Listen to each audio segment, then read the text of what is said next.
자, 이번 시간에는 데이터 모델링의 이해 시간이 되겠습니다.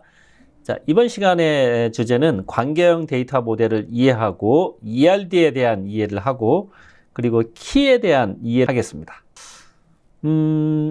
현실 세계의 경우에는 굉장히 정형화되지 않고 비정형화된 세계, 아날로그 세상이 되는 거죠. 이런 아날로그 세상, 이 아날로그 세상을 우리가 하고 싶은 거는 아날로그 세상에 발생되어 있는 이런 데이터들을 디지털화된 그런 세상, 즉 데이터베이스, DBMS를 통해서 만들어진 데이터베이스 이 깡통에 저장을 하고 싶어요. 저장하고 싶은데 아날로그 데이터를 데이터베이스 깡통에 저장하려고 하니까 그냥 바로 저장하기에는 굉장히 어려운 거죠. 그래서 이 현실 세계를 규정하고 싶은 겁니다. 규정을 하고 싶은데 어떻게 규정하느냐? 개념적 현실 세계, 개념적 구조를 먼저 정의를 하고 이거를 개념적 모델링, 개념적 데이터 모델링 이렇게 얘기를 합니다. 그 다음에 개념적 수준을 정의를 한 다음에 개념에서 다시 전체 논리적인 구조, 업무적인 어떤 형태를 형상화하는 구조. 이거를 논리적 데이터 모델링 이렇게 얘기할 수 있고 이 논리적 데이터 모델이 나오면 그걸 바탕으로 해서 아까 데이터베이스 깡통에 저장할 수 있는 구조. 이거를 물리적 데이터 모델이라고 합니다. 물리적 데이터 모델을 통해서 실제로 데이터베이스에 저장할 수 있는 구조를 만들어 넣어서 하는 과정, 이거를 모델링 또는 데이터 모델링 이렇게 얘기를 합니다.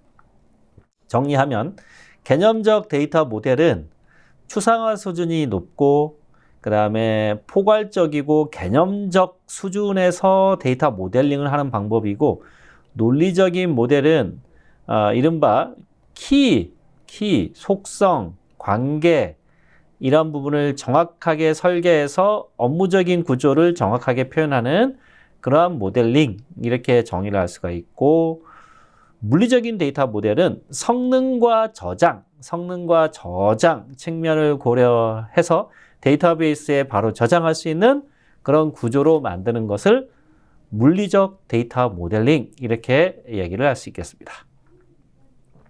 자, 관계형 데이터 모델은 굉장히 단순한 모델입니다. 단순한 모델이고 지금까지 제안한 데이터 모델 중에서 가장 단순하다 이렇게 얘기를 하고요. EF 코드가 1970년에 제안했던 관계형 데이터 모델 정규화 이론에 근간을 하고 있고 그리고 IBM 연구소에서 시스템 R이라고 하는 그 관계 데이터 모델을 기반으로 나왔는데 이후에 계속 발전해서 현재까지 이르게 됐습니다. 지금은 가장 많이 사용하는 데이터베이스 형태가 관계형 데이터베이스, 관계형 데이터 모델에 근간한 관계형 데이터베이스다. 여러분이 그 실무 현장에서 부딪히는 그런 데이터 스트럭처는 99%가 다 관계형 데이터베이스다. 이렇게 보시면 되겠습니다. 관계형 데이터베이스, 관계형 데이터 모델이 가장 많이 사용을 하는 이유는 이게 굉장히 간단해. 테이블 방식으로 돼 있어요. 테이블 방식으로 돼 있고 이거를 또 로지컬하게는 릴레이션 이렇게 얘기를 합니다. 물리적으로는 테이블, 로지컬하게는 릴레이션 이렇게 얘기를 하는데 릴레이션을 사용하고 있고 복잡한 구조가 없고 집합 위주로 데이터를 처리할 수 있고 초보자도 아주 쉽게 사용할 수 있어요. 여러분 중에 이제 컴공과나 이런 그 데이터베이스를 배운 분도 있지만 굉장히 많은 분들이 비전공자 지금 많이 있는데 쉽게 사용할 수 있어요. 그래서 자신감 있게 이거 배우시면 됩니다. 아주 쉽습니다. 그 다음에 그 좋은 성능도 굉장히 좋아요. 성능도 좋고 그리고 다른 데이터 모델에 비해서 이론도 많고 그리고 사례도 굉장히 많습니다. 사례도 많다라고 이렇게 보시면 되고 그리고 그 질의 처리 측면에서도 뛰어난 그런 장점을 가지고 있다라고 이렇게 얘기를 할 수 있겠습니다. 관계 데이터 모델은 릴레이션, 동일한 구조, 모든 데이터를 논리적으로 구성 가능하고요. 그 다음에 SQL로 데이터를 접근하는 거가 가능하고, 그 다음에 레코드나 속성이 순서가 무순서성이라고 하는데 순서성 상관없고, 그 다음에 데이터 독립성을 제공하고 있고, 그 다음에 데이터가 무엇이 있는지만 명시를 하면 how는 SQL에서 알아서 해주는 그런 특징을 가지고 있고, 아주 어려운 게 있어요. 우리가 프로그래밍 할 때 어려운 게 포인터 개념인데, 이 관계형 데이터 모델은 이 포인터를 쓰지 않습니다. 그래서 굉장히 쉽다 이렇게 얘기를 할 수 있겠습니다. 관계형 데이터 모델 이해할 때 릴레이션 이런 개념이 있는데, 자, 릴레이션은 뭐냐면은 테이블 이렇게 얘기할 수 있고, 테이블이 좀 여러분 헷갈리면은 엑셀에 보면 엑셀이면은 이렇게 스프레드시트가 이렇게 있잖아요. 이렇게 스프레드시트가 이렇게 있고, 여기에는 뭘 입력하고 이렇게 2차원 행과 열로 되어 있는 이거를 테이블 이렇게 얘기합니다. 테이블. 그러니까 이 테이블의 논리적인 이름을 릴레이션, 논리적인 거를 다시 구현한 피지컬한 상태를 테이블 이렇게 보시면 돼요. 그리고 테이블에 들어가 있는 걸 레코드, 각 행을 레코드. 튜플은 공식적으로 튜플, 레코드를 공식적으로 부를 때 튜플 이렇게 얘기를 하고, 어트리뷰트는 그 안에 들어가는 속성명 이렇게 구분할 수 있는데요. 자, 이렇게 보시면 되겠습니다.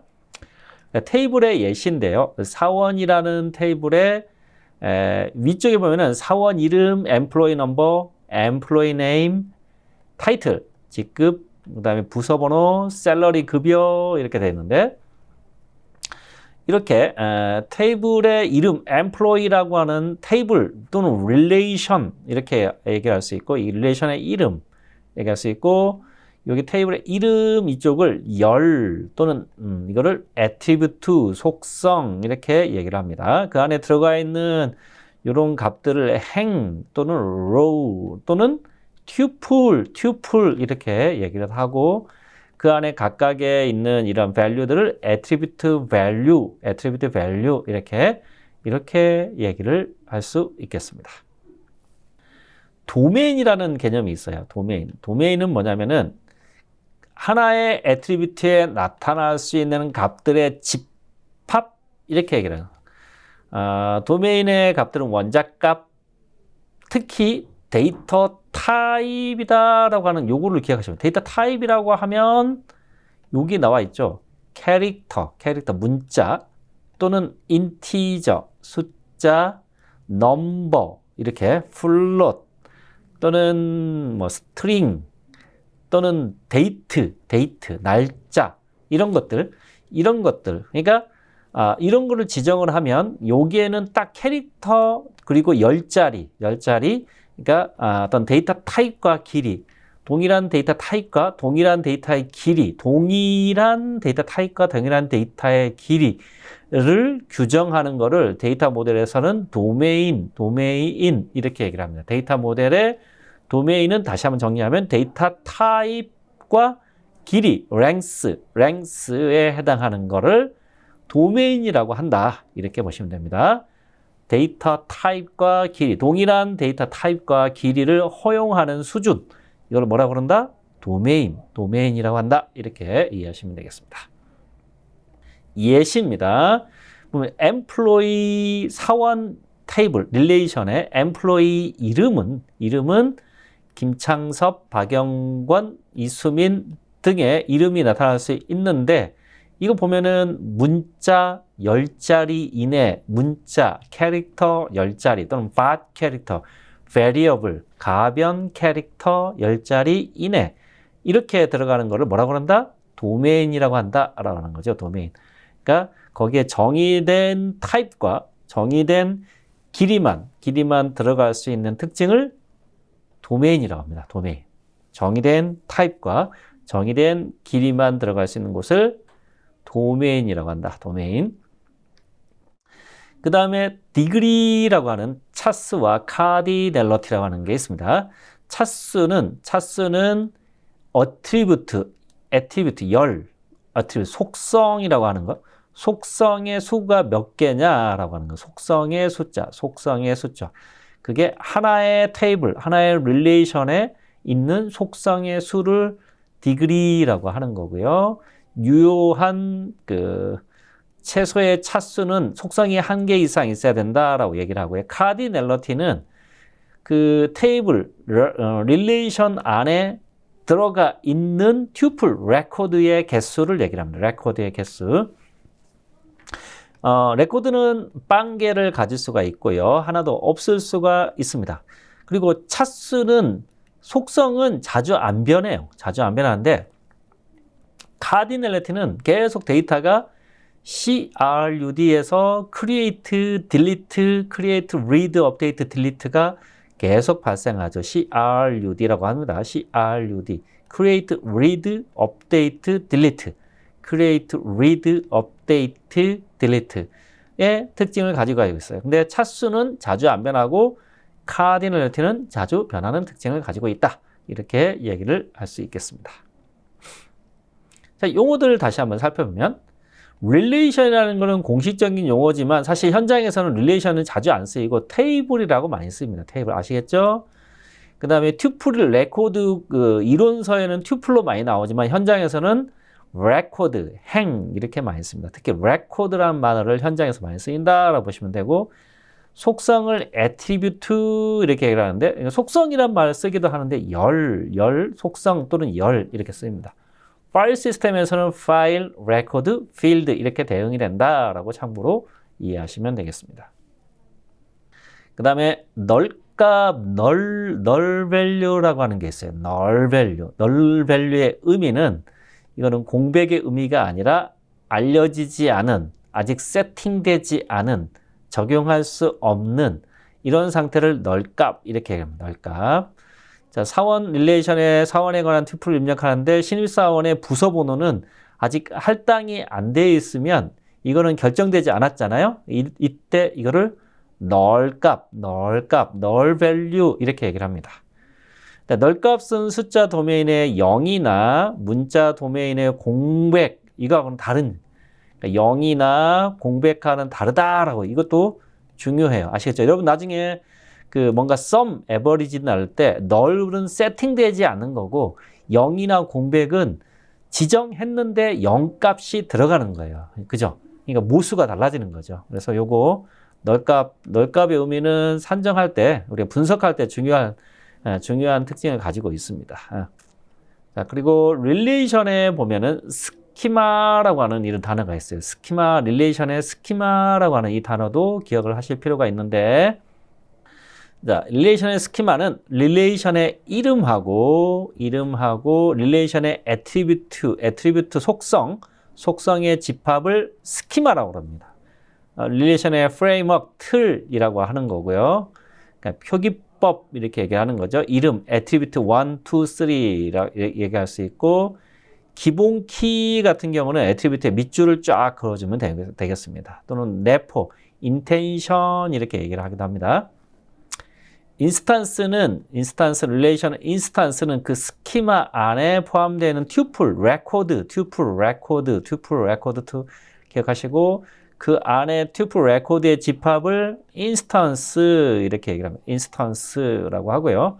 이거는 CRUD 한다고 그랬죠. CRUD 하는 그런 특징을 가지고 있다라고 보시면 되고 예, 그 다음에 extension이라고 이렇게 얘기를 합니다. 이거를 샘플로 보게 되면 여기에 보면 employee number, employee name, title, DNO, salary 이런 거를 네포 또는 스키마라고 한다고 그랬죠. 그리고 이 안에 들어가 있는 이러한 것들, 이런 밸류들 이런 밸류를 인스턴스 또는 외연, 인스턴스 이렇게 얘기를 합니다.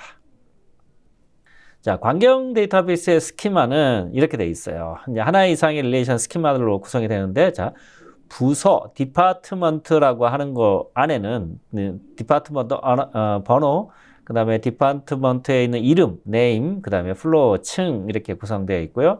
엠플로이 안에는 엠플로이 번호, 엠플로이 이름, 타이틀, 부서 번호, 셀러리 이렇게 되어 있는 거, 이 자체를 스키마라고 합니다. 그리고 스키마 안에 지금 부서 번호 밑에 밑줄이 그려져 있는 이거를 기본 키, 프라이머리 키 이렇게 얘기를 한다라고 이렇게 보면 되겠습니다.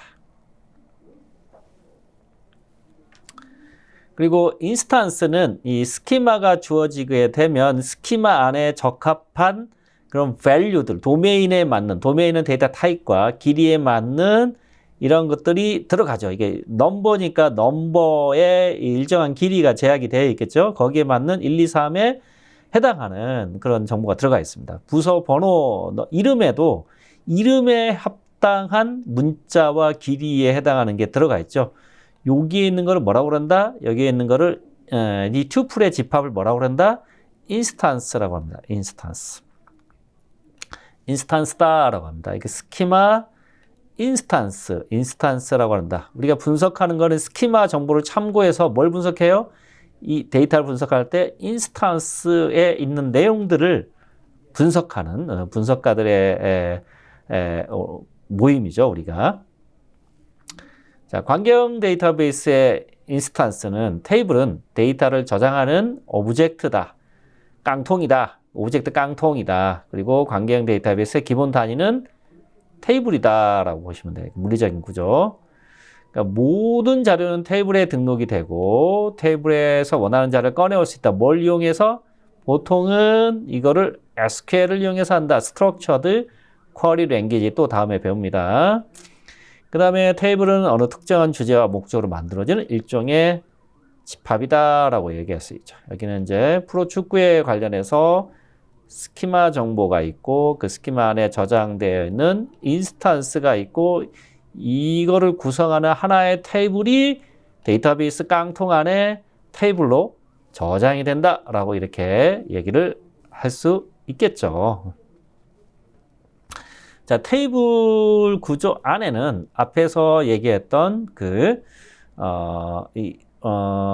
테이블 전체를 테이블이라고 하고 테이블에는 컬럼이라고 하는 게 있습니다. 테이블에는 컬럼, 선수명, 포지션 이거를 컬럼 이렇게 얘기를 하고 이 안에 들어가 있는 이런 그 각각을 record, row, 행 이렇게 얘기를 하고 그리고 각각을 value 이렇게 얘기를 합니다. value 이렇게 표현을 한다. 테이블은 행과 열로 구성되어 있는 가장 기본적인 그런 저장소다라고 이렇게 얘기를 할 수 있고요. 컬럼과 열은 2차원 구조 테이블에서 세로 방향으로 이루어진 하나하나의 특성, 속성, 어트리뷰트를 테이블에서는 그를 컬럼이다라고 얘기를 하고 그 다음에 row는 그 각각의 이제 키 구조 가로 방향으로 이런 연결된 데이터들을 record 또는 row 이렇게 표현을 합니다. 자, 테이블과 테이블의 관계형 데이터베이스에서는 테이블과 테이블들이 서로 관계를 갖게 되는데 이를테면 선수하고 팀하고 팀 안에는 여러 선수가 있잖아요. 그러니까 하나의 팀 안에는 선수가 여러 명이 있다. 이 팀이 이 사람은 어느 팀인지를 알 수 있도록 팀 코드가 각각 선수 안에 이렇게 들어가는 거죠. 이런 거를 관계다, 테이블의 관계다라고 얘기를 하고요. 관계다라고 얘기를 하죠. 이 관계를 잘 표현을 해야 되는 거죠. 이때 그 선수에 해당하는 번호를 프라이머리 키라고 하면 이 관계에 의해서 나와 있는 이렇게 나와 있는 이 팀 코드가 구단 테이블의 팀 코드를 가져왔잖아요. 가져오면 이런 경우를 뭐라고 그러냐면 foreign key, 외부 키, foreign key 이렇게 얘기를 하면 돼요. 이건 foreign key다, 외부 키다라고 이렇게 얘기를 하는 거죠. 관계형 데이터베이스에서는 이 정규화는 이런 식으로 테이블을 중복되는 테이블을 결정자로 인해서 분할하는 그런 하나의 프로세스를 노멀라이제이션, 정규화한다라고 이렇게 얘기를 하고 이때 각 테이블의 대표적인 구분자, 이거를 프라이머리 키 이렇게 얘기를 하고 다른 테이블에서 참조, 레퍼런셜 인티그리티를 만족할 수 있는 RI를 만족할 수 있는 그러한 다른 키를 참조하는 그런 키를 foreign key, 외부 식별자, foreign key 이렇게 얘기를 하게 되겠습니다.